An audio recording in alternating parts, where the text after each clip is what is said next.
So we've talked about the three monetary policy tools rather in depth. We've now seen how we can take the sell or the purchase of government bonds and then put that back into the money system and through the required reserve ratio, the money multiplier, the change in the total reserves, we find out how the money supply is affected.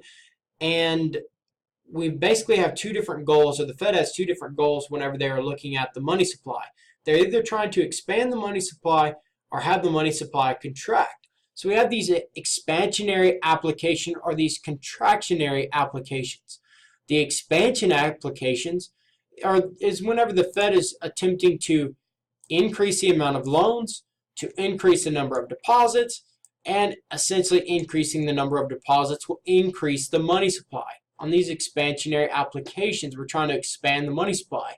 That's done whenever the Fed either purchases government securities, they lower that discount rate, or they lower that required reserve ratio. These contractionary applications is whenever the Fed is trying to contract the money supply or shrink the money supply. Essentially what they're trying to do is they're attempting to decrease the amount of loans.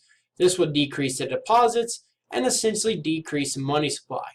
This is done one of three ways: by the sale of government securities, raising the discount rate, or raising that required reserve ratio.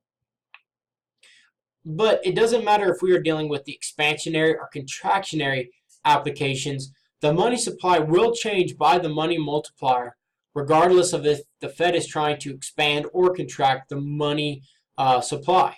So that money multiplier is a very important number, because it doesn't matter if we're going to go with expansionary or contractionary applications.